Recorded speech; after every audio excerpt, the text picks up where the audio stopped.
ये सुनते हैं आज की ये डरावनी कहानी। रिया और उसके पिता शमशान घाट जाते हैं, जहां पर एक अघोरी जलती हुई चिता के सामने बैठकर साधना कर रहा था। रिया के पिता ने कहा, बाबा, लेकिन अघोरी ने कोई जवाब नहीं दिया। रिया के पिता ने फिर से कहा, बाबा। अघोरी ने फिर कुछ नहीं बोला, वो अपनी साधना में ही लीन था। रिया के पिता अघोरी के सामने हाथ जोड़कर बैठ गए और थोड़ा डरते हुए कहा, बाबा, मेरी बेटी के साथ बड़ी अजीब चीजें हो रही हैं, हमारी मदद कीजिए बाबा। लेकिन अघोरी ने अपनी साधना नहीं छोड़ी।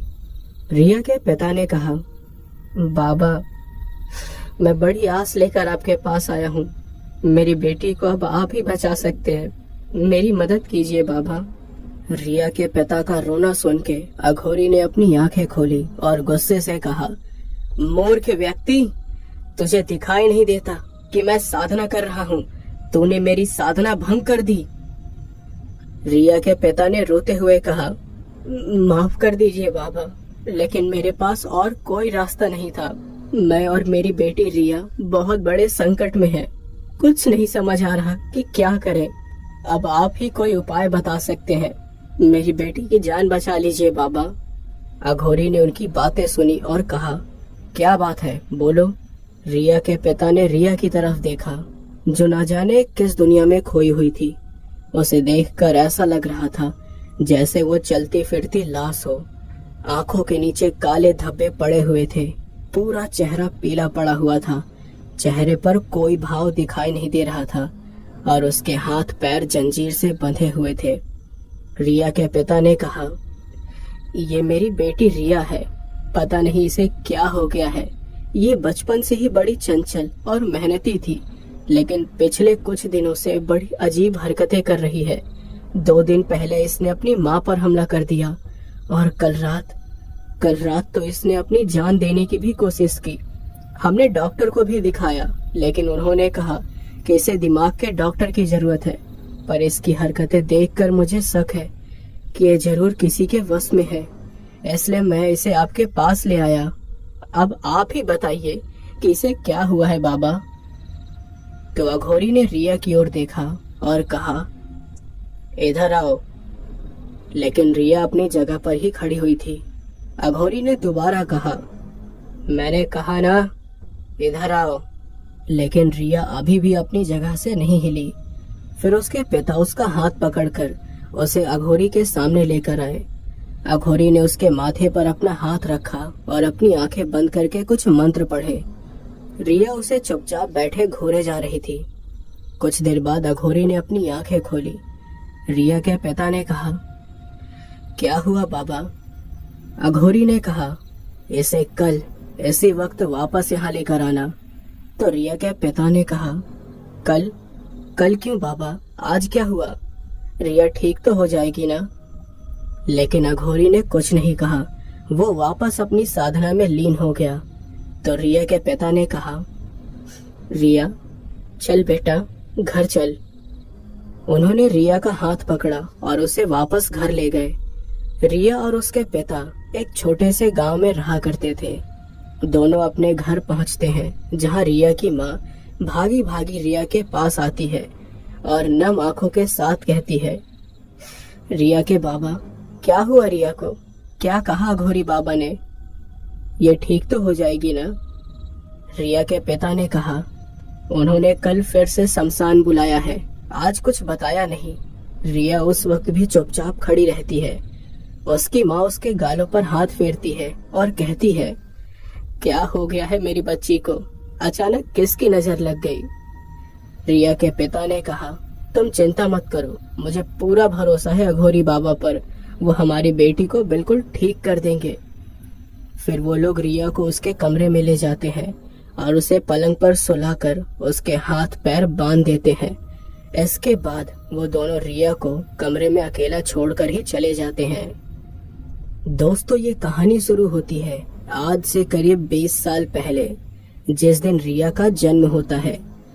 रिया के माता पिता बहुत खुश होते हैं क्योंकि रिया उनकी पहली संतान थी। रिया के जन्म के बाद उसके माता पिता के जीवन में खुशियां ही खुशियां आती है। घर में रिया सबकी लाडली बन जाती है। उसके जन्म के 2 साल बाद रिया की बहन कंचन का जन्म होता है और कंचन के आने के बाद रिया का परिवार पूरा हो जाता है। वो चारों छोटे से गांव में हंसी खुशी अपनी जिंदगी बिता रहे होते हैं।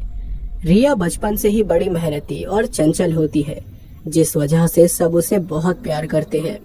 वहीं दूसरी तरफ कंचन बहुत ही आलसी होती है और अपने माँ और बाबा की कोई बात नहीं मानती है। शुरुआत में उसके माँ और बाबा को कंचन की ऐसी हरकतें उसका बचपना लगती हैं, इसलिए वो दोनों उसे कुछ नहीं कहते हैं। रिया की उम्र 12 साल की होती है जब वो अपने स्कूल में फर्स्ट आई थी। वहीं कंचन हर साल अपनी क्लास में फेल हो जाती है, इसलिए रिया को शाबाशी और कंचन को डांट मिलती है। कंचन का ध्यान हमेशा खेलने कूदने पर लगा रहता है। ना तो वो पढ़ाई करती है, ना ही अपने माँ बाबा के काम में हाथ बटाती है। ठीक उसी के विपरीत रिया अपनी पढ़ाई के साथ साथ हर काम में होशियार होती है। रिया के माँ बाबा किसी न किसी बात पर रिया की तारीफ करते ही रहते हैं और ये बात कंचन को खटकने लगती है। एक दिन की बात है जब रिया और कंचन स्कूल से घर वापस लौट रहे थे। उस समय रिया की उम्र 16 साल और कंचन की उम्र 14 साल थी। घर वापस लौटते समय किन्नर नजर आता है, जो काले कपड़े पहने हुए सड़क के किनारे झाड़ियों के बीच बैठकर तंत्र विद्या में लगा हुआ था। कंचन ने कहा, दीदी, वो आदमी क्या कर रहा है? तो रिया ने कहा, पता नहीं, चल हम घर चलते हैं। कंचन और रिया वहां से जाने लगते हैं, लेकिन कंचन की नजर उस तांत्रिक पर ही होती है और तांत्रिक की नजर कंचन पर जाती है और उसे देखकर वो डरावनी सी मुस्कान देता है। घर आने के बाद रिया घर के काम में लग जाती है और कंचन खेलने चली जाती है। शाम को फिर जब कंचन खेलकर वापस आती है तो रिया उससे कहती है, कंचन, तुम दिन भर बस खेलती रहती हो, क्या तुम्हें पढ़ाई करना जरूरी नहीं लगता? तो कंचन कहती है, अरे यार, मुझे पढ़ाई करना नहीं पसंद है। रिया की माँ कहती है, कंचन, ये गलत बात है। स्कूल से आके तुम्हें सबसे पहले अपना होमवर्क पूरा करना चाहिए, तुम उसके बाद भी खेल सकती हो। तो कंचन कहती है, माँ, मुझे पढ़ाई लिखाई नहीं अच्छी लगती, मुझे स्कूल भी नहीं जाना, आप लोग मेरा नाम स्कूल से कटवा दो। उसके बाबा ये बात सुनकर गुस्सा हो जाते हैं और कहते हैं, अच्छा, तो उसके बाद क्या करोगी तुम कंचन? ना तो तुम पढ़ाई करती हो, ना ही हमारी मदद करती हो। अरे जरा कुछ सीखो अपनी बड़ी बहन से। पढ़ाई के साथ साथ घर के काम भी करती है वो, और तुमसे सिर्फ पढ़ाई भी नहीं हो पा रही है। जाओ, अभी जाकर पढ़ाई करो। कंचन रोते हुए चली जाती है। रिया को उसके लिए बुरा लगता है, लेकिन वो जानती है कि सब उसकी भलाई के लिए ही कह रहे हैं। वहीं कंचन को लगता है कि रिया ने जान के ये सब किया ताकि उसे माँ और बाबा से डांट खिला सके। इसी तरह छोटी छोटी बात पर कंचन रिया से चिढ़ती रहती है। फिर एक दिन कुछ ऐसा हुआ जिससे कंचन और रिया के बीच बहुत बड़ा झगड़ा हो गया। एक दिन की बात है जब रिया स्कूल नहीं जाती है और कंचन को अकेले ही स्कूल जाना पड़ता है। उस दिन दोपहर को रिया कंचन को स्कूल से लेने के लिए जाती है, लेकिन वहाँ कंचन के टीचर रिया से कहते हैं, बेटा रिया, तुम्हारी बहन तो कई महीनों से स्कूल नहीं आई। ये सुनकर रिया चौंक जाती है और कहती है, ऐसा कैसे हो सकता है? हम दोनों तो साथ में स्कूल आते हैं। आज मैं नहीं आ पाई क्योंकि मुझे कुछ काम था। तो टीचर कहते हैं, अरे वो कभी भी अपने क्लास में नहीं आती, पता नहीं कहाँ जाती है। ये बात रिया को बहुत बुरी लगती है और वो घर जाकर ये बात अपने माँ और बाबा को बता देती है। उसके माँ बाबा को कंचन पर बहुत गुस्सा आता है। इसके बाद कंचन उस दिन सीधे शाम को ही घर आती है और घर आते ही उसके बाबा उस पर बरस पड़ते हैं। नालायक लड़की, स्कूल के नाम पर तू कहाँ जाती है? पिछले कई महीनों से तू अपनी क्लास में नहीं गई। बता, क्या करती थी तू? कंचन ये सुनकर हैरान हो जाती है कि ये बात उन्हें कैसे पता चली। उसकी माँ कहती है कि रिया आज तुझे स्कूल से लेने गई थी। ये बात हमें तेरे टीचर ने बताई कि तू स्कूल नहीं जाती। ये सुनकर कंचन को रिया पर बहुत गुस्सा आता है और वो रिया पर चिल्लाने लगती है, मुझे पता है कि तुमने ये जानबूझकर किया है। ये सुनकर रिया हैरान हो जाती है। कंचन कहती है, तुमसे मेरी खुशी भी बर्दाश्त नहीं होती है ना, इसीलिए तुमने माँ बाबा को सब कुछ बता दिया। तुमने सब खराब कर दिया। तुम जलती हो मुझसे। तुम चाहती हो ना कि माँ बाबा बस तुम्हारी ही तारीफ करें और मुझे बस डांटते ही रहें, इसीलिए तुमने ये जानकर ये सब किया। उनका शोर सुनकर उनके माँ और बाबा वहाँ पर पहुँच जाते हैं। उसके बाबा कहते हैं, कंचन, ये क्या तरीका है बड़ी बहन से बात करने का, माफी मांगो इससे। तभी कंचन चिल्लाकर बोलती है, आपको हमेशा मेरी गलती नजर आती है, आप इससे कभी कुछ नहीं कहते, बहुत गंदे हैं आप लोग। ये सुनकर उसकी माँ को उस पर बहुत गुस्सा आता है और वो उसे एक थप्पड़ मार देती है। कंचन रोने लगती है और कहती है, बहुत बुरे हैं आप लोग, बहुत बुरे। ये बोलकर वो वहाँ से बाहर भाग जाती है। उसके माँ और बाबा उसे पीछे से आवाज देते हैं, लेकिन वो नहीं रुकती। कंचन रोते हुए उसी जगह से गुजर रही होती है जहाँ उसने पहली बार उस तांत्रिक को देखा था। कंचन कहती है, बहुत बुरे सब, बहुत बुरे हैं। इतना कहकर वो वहाँ से गुजर ही रही होती है कि उसे किसी की आवाज सुनाई देती है। कंचन ठहर जाती है और आसपास देखती है, पर वहाँ कोई नहीं होता है। फिर उसे उन्हीं झाड़ियों के बीच से आवाज आती है और वो भी झाड़ियों की तरफ जाने लगती है।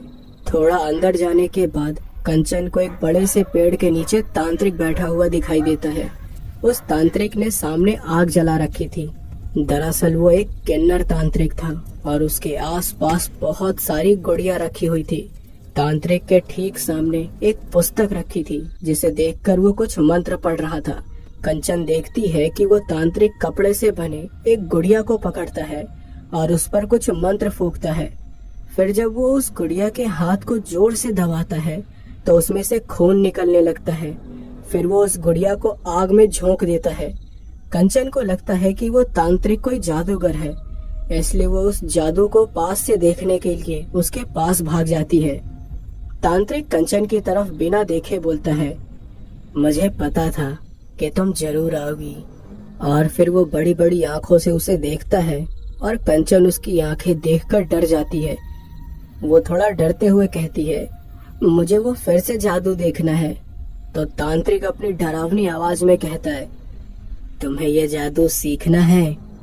तो कंचन कहती है, हाँ हाँ, क्या आप मुझे सिखाएंगे? तो वो किन्नर तांत्रिक कहता है, ये कोई आम जादू नहीं है, इस जादू से तुम किसी को भी अपने वश में कर सकती हो, फिर वो वही करेगा जो तुम चाहोगी। कंचन ये बात सुनकर बड़ी खुश हो जाती है और कहती है, सच में? मैं जो कहूंगी वो वही करेगा? तांत्रिक हाँ में सर हिला देता है। तो कंचन कहती है, मुझे वो जादू अभी सीखना है।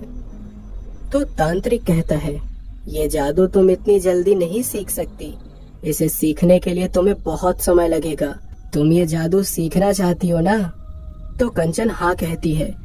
तो तांत्रिक कहता है, तो तुम्हें रोज मेरे पास आना पड़ेगा, बोलो आओगी ना? तो कंचन हाँ कहती है। तांत्रिक कहता है, तो ठीक है, रोज रात को सबसे छुपकर शमशान घाट में आ जाना, मैं तुम्हें ये जादू सिखा दूंगा। तुम ये जादू किस पर करोगी, बताना जरा। तो कंचन कहती है, मैं अपनी बहन पर करूंगी, वो मेरी कोई भी बात नहीं मानती है, हमेशा उसकी वजह से मुझे घर में डांट पड़ती है। तो तांत्रिक मुस्कुराता है और कहता है, किसी को बताना मत कि तुम ये जादू सीखने वाली हो, वरना कोई तुम्हें ये जादू सीखने नहीं देंगे, ठीक है? जाओ अभी। कंचन वापस घर चली जाती है। फिर रात को जब सब लोग सो रहे थे और कंचन जाग रही थी, वो अपने बगल में सो रही रिया को देखती है। फिर चुपचाप उठकर दबे पांव कमरे से निकल जाती है। बाहर खाट में उसके बाबा सो रहे थे। कंचन अंधेरी रात में चुपचाप वहां से निकल जाती है और किसी को पता ही नहीं चलता है। फिर वो अकेले आधी रात को शमशान घाट पहुंच जाती है। शमशान में 2-3 चिताएं जल रही थी और उल्लुओं की डरावनी आवाज आ रही थी। कंचन तांत्रिक को देखती है जो चिता के सामने बैठकर कुछ टोटका कर रहा था। तांत्रिक उसे अपने पास बुलाता है। वो उसके पास जाती है और सामने जाकर बैठ जाती है। तांत्रिक कहता है, ये जादू बड़ा खतरनाक है। मैं जैसा कहूँगा वैसे करते जाना, वरना तुम्हारे साथ भी बुरा हो सकता है। कंचन कहती है, क्या हो सकता है?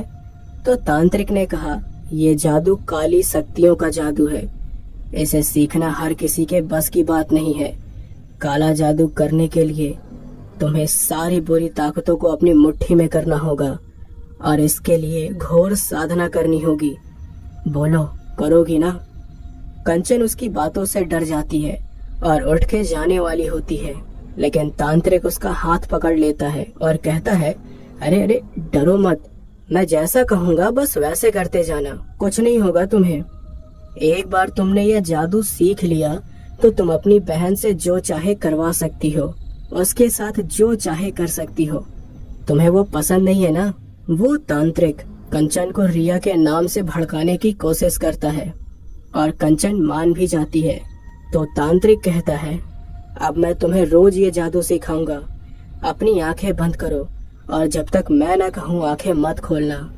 तुम्हें इस साधना में कई सारी भयानक चीजें दिखाई देंगी, लेकिन तुम्हें इस साधना को तोड़ना नहीं है, समझ गई ना? तो कंचन कहती है, ठीक है, मैं समझ गई।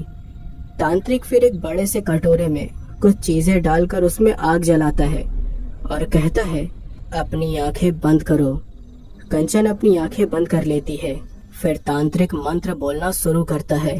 तांत्रिक जैसे जैसे मंत्र बोलता जाता है, कंचन को कुछ चीजें दिखाई देने लग जाती हैं। एक अंधेरा रास्ता जहां आग का एक गोला तेजी से आगे बढ़ रहा है। फिर वो किसी चीज से टकरा जाता है और कंचन को पिशाच जैसी कुछ डरावनी आकृति दिखाई देती है। वो डर कर अपनी आंखें खोल देती हैं। तो तांत्रिक गुस्सा हो जाता है और कहता है, बेवकूफ लड़की, मैंने कहा था ना कि अपनी आंखें मत खोलना। तुम्हें काला जादू सीखना है या नहीं? तो कंचन कांपते हुए बोलती है, वो बहुत डरावना था, मुझसे नहीं होगा। तो तांत्रिक कहता है, अगर सारी दुनिया को अपनी मुट्ठी में करना है ना, तो तुम्हें ये करना होगा। तुम्हें ऐसी भयानक चीजें दिखाई देंगी, लेकिन डरो मत, तुम्हें कुछ नहीं होगा। चलो फिर से शुरू करते हैं और इस बार कोई गलती मत करना। तांत्रिक वापस से तंत्र मंत्र शुरू करता है। कंचन अपनी आंखें बंद करती है और फिर से उसे वही चीजें दिखाई देती हैं और इस बार उसे बहुत सारी भयानक और भद्दी तस्वीरें नजर आती हैं, जिसमें एक भयानक पिशाच किसी आदमी का गला काट रहा था। एक काला साया किसी अधजले शव को खा रहा था। एक अजीब सा दिखने वाला भयानक प्राणी इंसानों की आंखें निकाल रहा था और एक भयानक शक्ति किसी इंसान के शरीर में घुसने की कोशिश कर रही थी। इस तरह की खौफनाक तस्वीरें देख के कंचन बहुत ज्यादा डर जाती है और रोने लगती है, लेकिन फिर भी वो अपनी आंखें नहीं खोलती। तांत्रिक मंत्र पर मंत्र पढ़ता जाता है और कंचन को इतनी सारी डरावनी चीजें दिखाई देती हैं कि बीच बीच में वो चीख पड़ती है। कुछ समय बाद तांत्रिक मंत्र बोलना छोड़ देता है और कंचन को अपनी आंखें खोलने के लिए कहता है। कंचन जब अपनी आंखें खोलती है तो उसकी आंखें पूरी तरह काली दिखाई देती हैं। तांत्रिक मुस्कुराता है और कहता है, बहुत अच्छे, अब तुम्हें रोज इसी वक्त यहाँ आना होगा। कंचन की आंखें धीरे धीरे नॉर्मल हो जाती है और वो बिना कुछ कहे वहां से उठकर चली जाती है। वो किन्नर तांत्रिक कहता है, अब एक और घर बर्बाद होगा। कंचन वापस अपने घर पर आकर अपनी जगह पर लेट जाती है। वो रिया की तरफ देखती है और मुस्कुराती है और फिर सो जाती है। अब ये सिलसिला ऐसे ही चलता रहता है। कंचन रोज उस तांत्रिक के पास आधी रात को जाती है और तांत्रिक उसे काला जादू सिखाता है। तांत्रिक उसे बताता है कि कैसे कपड़े की गुड़िया से किसी को वश में किया जाता है, कैसे किसी के दिमाग में हावी हुआ जाता है और कैसे किसी को भी कुछ करने के लिए मजबूर किया जाता है।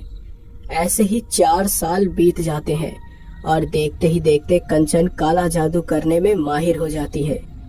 एक दिन कंचन तांत्रिक के सामने काले कपड़े पहनकर बैठी थी। उसके सामने एक बिल्ली थी जिसका पुतला कंचन के हाथ में था। कंचन ने माथे पर राख लगा रखी थी। वो उस बिल्ली के शरीर से एक बाल निकालती है और उस पुतले से बांध देती है। फिर वो कुछ मंत्र फूंकती है और उसके बाद उस पुतले को आग में झोंक देती है और उसके बाद उसी वक्त उस बिल्ली को भी जलन होने लगती है। बिल्ली दर्द से चिल्लाने लगती है। तांत्रिक और कंचन उस बिल्ली को तड़पता देखकर बहुत खुश हो जाते हैं और जैसे ही आग में पुतला पूरी तरह जल जाता है, वो बिल्ली भी राख में बदल जाती है। तांत्रिक खुश होकर कहता है, तुम्हारी साधना सफल हो गई। अब तुम किसी को भी अपने वश में कर सकती हो, जो चाहे कर सकती हो। कंचन बहुत खुश हो जाती है। कुछ दिन बाद रिया के घर पर खुशी का माहौल होता है। रिया को स्कूल में एक टीचर की जॉब मिल जाती है और वो ये बात अपने माँ बाबा को बताती है। उसके माँ बाबा की खुशी का कोई ठिकाना ही नहीं होता। उसके बाबा कहते हैं, मुझे पता था कि मेरी बेटी एक दिन जरूर कुछ बन के दिखाएगी। सब लोग रिया की तारीफ पे तारीफ किए जा रहे थे और कंचन से ये सब बर्दाश्त नहीं हो रहा था। कंचन सोचती है, सबको बस रिया ही रिया दिखाई देती है।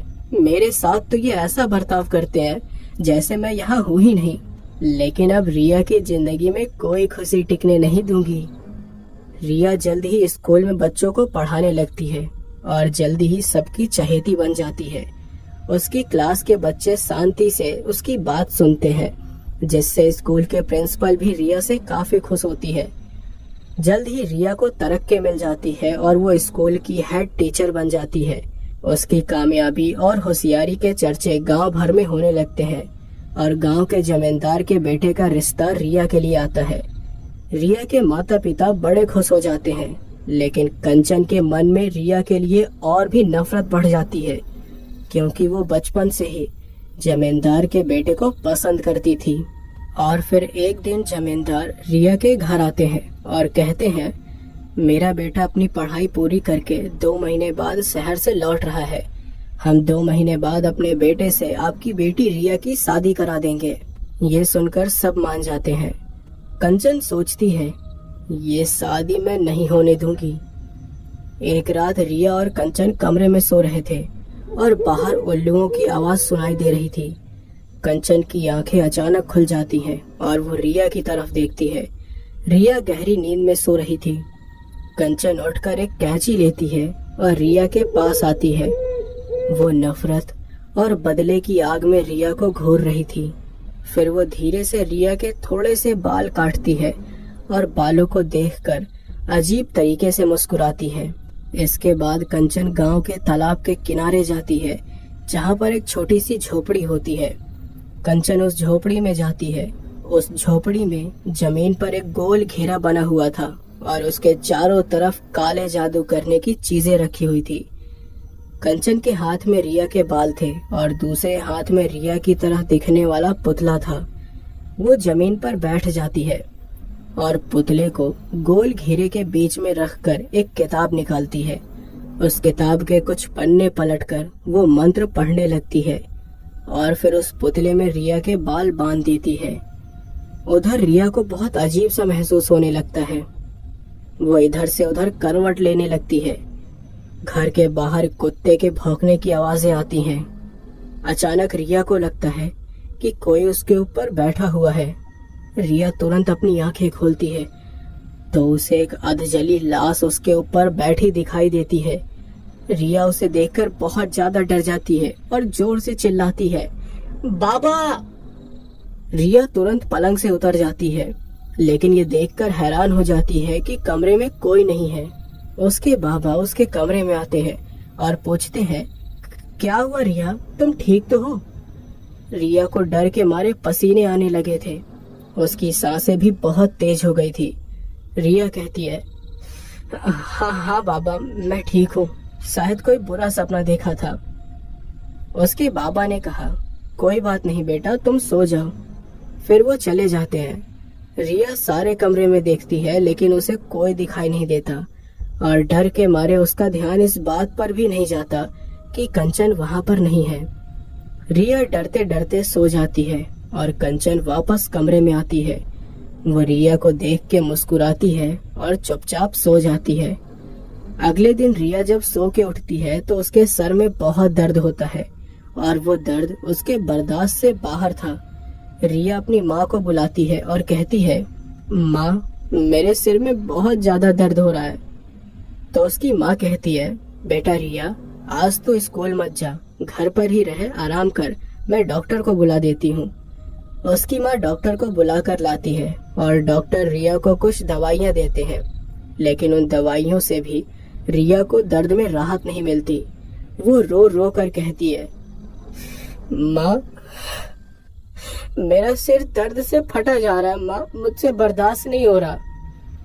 उसके माँ बाबा रिया के लिए बड़े परेशान हो जाते हैं। कंचन को उसकी ये हालत देखकर बहुत खुशी हो रही थी। कंचन के हाथ में रिया का वही पुतला था जिस पर वो काला जादू कर रही थी। उस पुतले के सिर में एक पेन चुभी हुई थी। कंचन उस पुतले में पेन को और चुभाती है और रिया जोर से चिल्लाती है, माँ, बहुत ज्यादा दर्द हो रहा है माँ। उसकी ये हालत उसके माँ और बाबा से देखी नहीं जा रही थी। उसके बाबा कहते हैं, मैं शहर से डॉक्टर को लेकर आता हूँ। उसके बाबा जाने ही वाले होते हैं कि कंचन रिया के पुतले से वो पेन निकाल देती है, जिससे रिया का दर्द बिल्कुल गायब हो जाता है।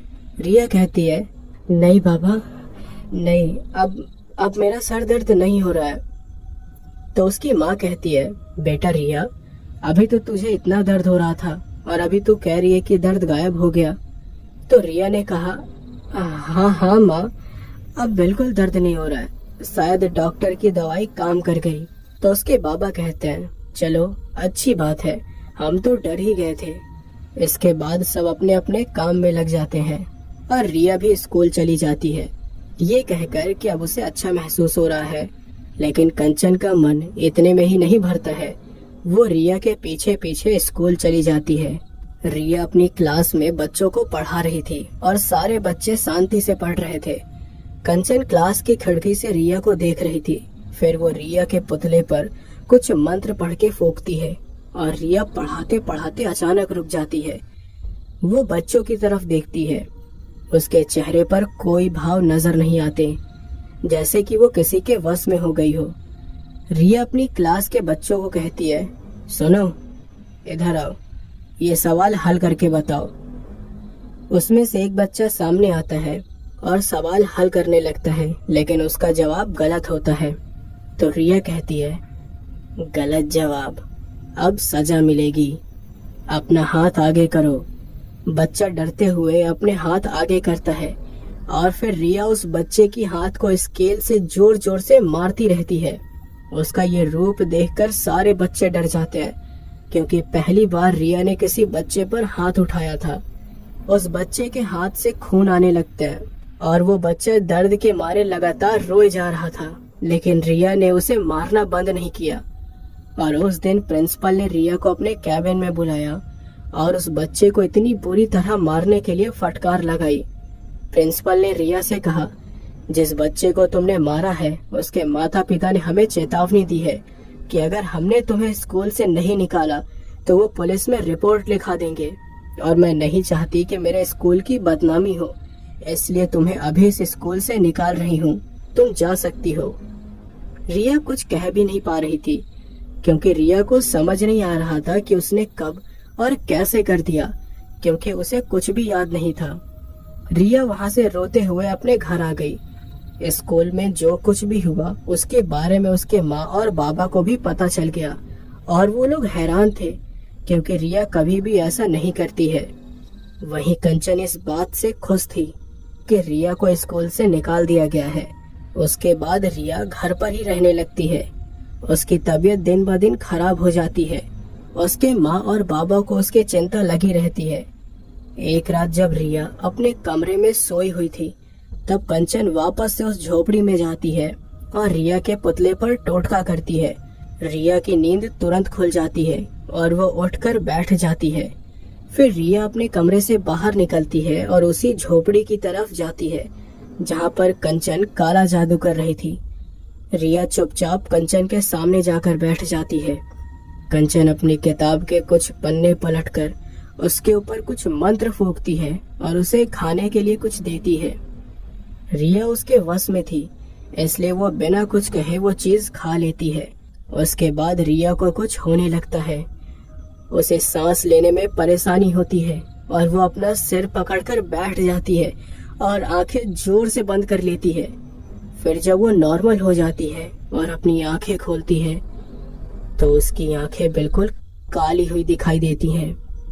कंचन कहती है, अब तुम वही करोगी जो मैं कहूंगी। मेरे वश में हो तुम। अब वो होगा जो किसी ने अपने सपने में नहीं सोचा होगा। अगले दिन से रिया बिल्कुल शांत सी रहने लगती है। वो ना कुछ बोलती है और ना किसी के सवाल का जवाब देती है।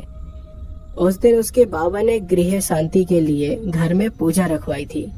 सारी तैयारियां हो जाती हैं और पुजारी भी पूजा करने के लिए आ जाते हैं। पुजारी सबको हवन कुंड के पास बैठने के लिए कहते हैं।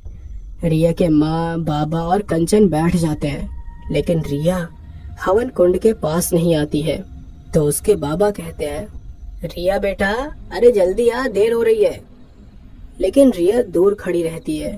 उसकी माँ उसके पास आती है और उसका हाथ पकड़ के उसे हवन कुंड के पास लेकर आने लगती है। लेकिन जैसे ही रिया भगवान की तस्वीर के पास पहुंचती है, वो अपनी माँ को धक्का मार देती है और चीखने लगती है, नहीं, हटाओ ये सब, कोई पूजा नहीं होगी यहाँ, हटाओ ये सब। रिया की ऐसी हरकत देखकर उसके माता पिता चौंक जाते हैं और कंचन को बहुत अच्छा लगता है। रिया पागलों की तरह चीख रही थी। वो एक लाठी उठाती है और हवन कुंड को तहस नहस कर देती है। ये देखकर पुजारी कहते हैं, अनर्थ, घोर अनर्थ, ये लड़की सब कुछ बर्बाद कर देगी। जरूर इसके अंदर एक भयानक काला साया है। ये सुनकर रिया उस पुजारी को गुस्से से घूर रही थी और वो कहती है, निकल जा यहाँ से, तेरा यहाँ कोई काम नहीं है, निकल जा, वरना तुझे मैं जान से मार दूंगी। पुजारी ये सुनकर डर जाता है और वहाँ से भाग जाता है। उसके जाने के बाद रिया अचानक बेहोश हो जाती है। उसके माता पिता को समझ नहीं आता कि रिया को अचानक क्या हो गया है। वो यही समझते हैं कि उसकी तबीयत ठीक नहीं है। फिर अगले कुछ दिनों तक रिया अपने कमरे से बाहर नहीं निकलती है और उसके माता पिता की चिंता बढ़ती जाती है। रिया के बाबा कहते हैं, पता नहीं क्या हो गया है उसे, ऐसी हरकतें क्यों कर रही है। इस पर कंचन कहती है, मुझे तो लगता है कि उसकी दिमागी हालत कुछ ठीक नहीं है, हमें उसे दिमाग के डॉक्टर के पास ले जाना चाहिए। रिया की माँ उसे डांट लगाती है, चुप, रिया पागल नहीं है, ऐसी बात मत कर। कंचन को उसकी माँ पर गुस्सा आता है और वो वहाँ से चुपचाप चली जाती है। और उसी दिन शाम को रिया की माँ घर में पूजा कर रही थी। तभी रिया अपने कमरे से बाहर आती है और अपनी माँ की पूजा खत्म होने का इंतजार करती है। उसकी माँ पूजा करने के बाद रिया की तरफ देखती है और उसके पास जाकर कहती है, क्या हुआ रिया, तू ठीक तो है ना। लेकिन रिया बस उसे घूरे जा रही थी और उसकी माँ को उससे डर लग रहा था। तो वो रिया से कहती है, क्या हुआ बेटा, ऐसे क्यों देख रही है। तो रिया कहती है, मुझ पर अपनी आवाज उठाओगी तुम, मुझे डांटोगी। उसकी माँ हैरान हो जाती है। रिया अचानक उसकी गर्दन पकड़ लेती है। रिया कहती है, मुझ पर आवाज उठाओगी, मुझे डांटोगी, तुम्हें छोड़ूंगी नहीं मैं। रिया अपनी माँ का गला दबाने लगती है और उसकी माँ खुद को छुड़वाने की कोशिश करती है। रिया, क्या कर रही हो, छोड़ मुझे। रिया की आंखें लाल होने लगती है और ये देखकर उसकी माँ डर जाती है। वो उसे छोड़ने का नाम ही नहीं ले रही थी। तभी उसके बाबा वहाँ आकर वो सब देख लेते हैं। उन्हें अपनी आंखों पर विश्वास ही नहीं होता है कि रिया ऐसा भी कुछ कर सकती है। वो रिया की माँ को बचाने की कोशिश करते हैं। रिया, क्या कर रही हो ये, छोड़ो अपनी माँ को, छोड़ो। उसके बाबा जैसे भी करके रिया को उसकी माँ से दूर करते हैं, लेकिन रिया उनके काबू में नहीं आती है। रिया अपनी डरावनी आवाज में कहती है, मुझ पर अपनी आवाज मत उठाना, वरना जान से मार दूंगी। वो फिर से अपनी माँ के ऊपर हमला करने की कोशिश करती है और उसके बाबा उसे उसकी माँ से दूर रखने की कोशिश करते हैं। फिर अचानक रिया शांत हो जाती है और बेहोश हो जाती है। उसकी ऐसी हालत देखकर उसकी माँ रोने लगती है। उसके बाबा को लगता है कि रिया को सच में डॉक्टर की जरूरत है। 2 दिन के बाद रिया को डॉक्टर के पास ले जाया जाता है और उसके बाबा डॉक्टर को सारी बातें बताते हैं। ये केस डॉक्टर की समझ के बाहर होता है और वो कहता है, जैसा आप कह रहे हैं उस हिसाब से मैं आपको यही सलाह दूंगा कि आप उन्हें किसी दिमाग के डॉक्टर के पास ले जाइए। वो दिमागी रूप से बीमार लगती है। मैं उनके लिए कुछ नहीं कर पाऊंगा, सॉरी। रिया के माँ बाबा रिया की ये हालत देख नहीं पा रहे थे। उसके बाबा कहते हैं, हमें रिया को दिमाग के डॉक्टर के पास ले जाना ही होगा। मैं कल ही इसे शहर लेकर जाऊंगा। उसी रात कंचन वापस से झोपड़ी में जाती है और इस बार कुछ बड़ा खेल खेलने की तैयारी करती है। रात को ठीक 3 बजे रिया की नींद खुलती है। उसकी आंखें पूरी तरह काली होती हैं। वो अपने कमरे से निकलकर घर की छत में जाती है और बस आगे बढ़ती रहती है। फिर वो छत के किनारे पर पहुंच जाती है और ऊपर से नीचे देखने लगती है। छत के ऊपर बहुत सारे चमगादड़ उड़ने लगते हैं। वो सबसे काली रात थी। रिया छत के किनारे पर होती है और आगे कदम बढ़ाने वाली होती है, लेकिन तभी पीछे से उसके बाबा उसका हाथ पकड़ लेते हैं और छत के किनारे से दूर लेकर आते हैं। वो रिया पर चिल्लाते हैं, क्या कर रही हो रिया? पागल हो गई हो क्या? अपनी जान देना चाहती हो तुम? रिया वापस से छत के किनारे जाने की कोशिश करती है, लेकिन उसके बाबा उसे जाने नहीं देते। रिया की आंखें वापस लाल होने लगती है और वो अपने बाबा को धक्का मारकर कहती है, मेरे रास्ते से हट जा। मैं जो करना चाहती हूँ वो करके रहूंगी। खत्म कर दूंगी तेरी बेटी को। उसके बाबा चौंक जाते हैं। रिया फिर से छत से कूदने के लिए जाती है, लेकिन उसके बाबा उसे पकड़ लेते हैं। रिया चीखती है, छोड़ो मुझे, मार दूंगी मैं रिया को, छोड़ो। रिया अपने बाबा को नाखून से घायल कर देती है, लेकिन उसके बाबा उसे छोड़ते नहीं है। दोनों की आवाज सुनकर रिया की माँ भी आ जाती है और रिया की हालत देखकर डर जाती है। फिर उसके माँ और बाबा उसे जबरदस्ती पकड़कर उसके कमरे में लाते हैं और पलंग से उसके हाथ पैर को बांध देते हैं। रिया छटपटा रही थी, लेकिन वो जंजीर को तोड़ नहीं पाती है और थोड़ी देर के बाद वो बेहोश हो जाती है। रिया के बाबा कहते हैं, रिया को डॉक्टर की नहीं बल्कि किसी ऐसे शख्स की जरूरत है जो इस पर से काले साए को निकाल सके। आज मुझे भरोसा हो गया है कि ये जरूर किसी के वश में है। मैं कल ही इसे अघोरी बाबा के पास लेकर जाऊंगा जो शमशान में बैठते हैं। और फिर इसके बाद अगली रात को रिया के बाबा शमशान घाट जाते हैं, जहां अघोरी उन्हें फिर से अगले दिन आने के लिए कहता है।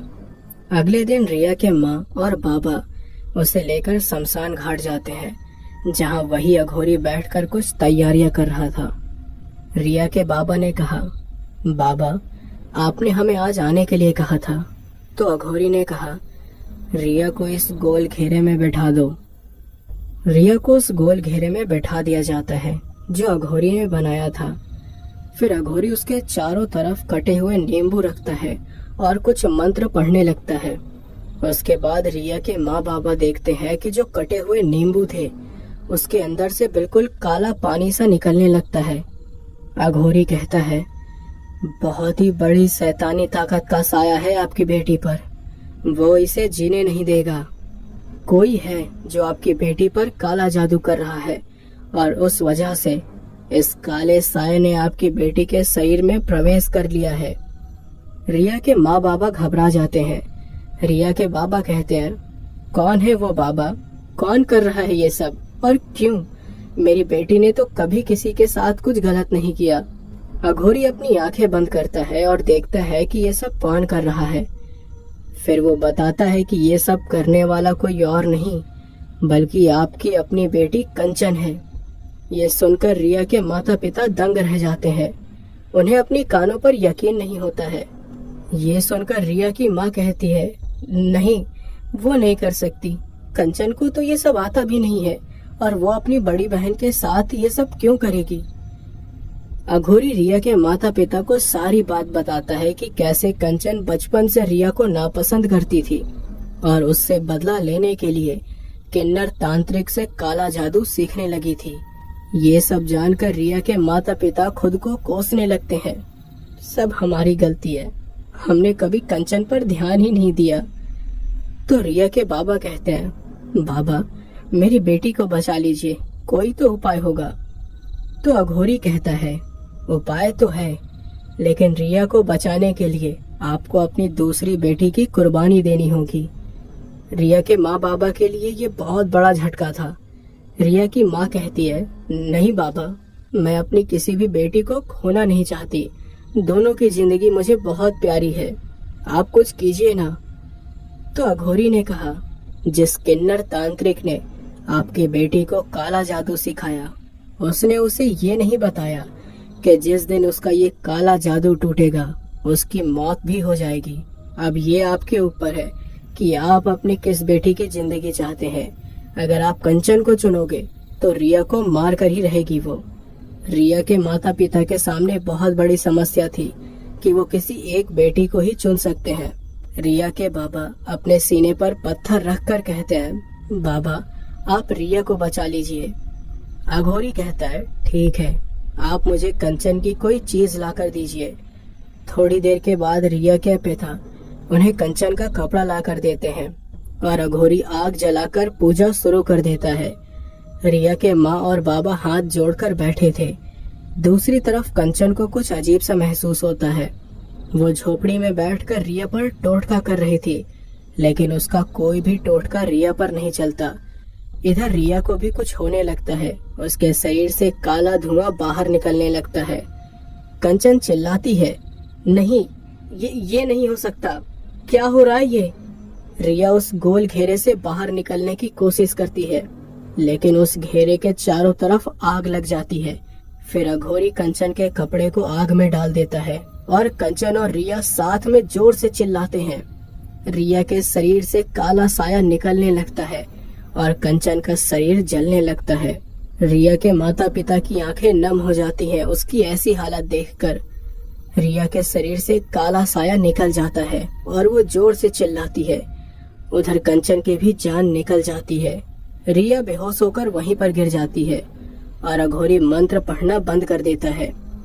रिया के माँ बाबा रिया को घर लेकर आ जाते हैं। अगले दिन झोपड़ी में कंचन की लाश मिलती है और रिया के घर में दुख का माहौल होता है। रिया कंचन की मौत के बाद बिल्कुल चुप सी हो जाती है और उसे एक भी बात याद नहीं होती जो पिछले दिनों में उसके साथ हुई थी।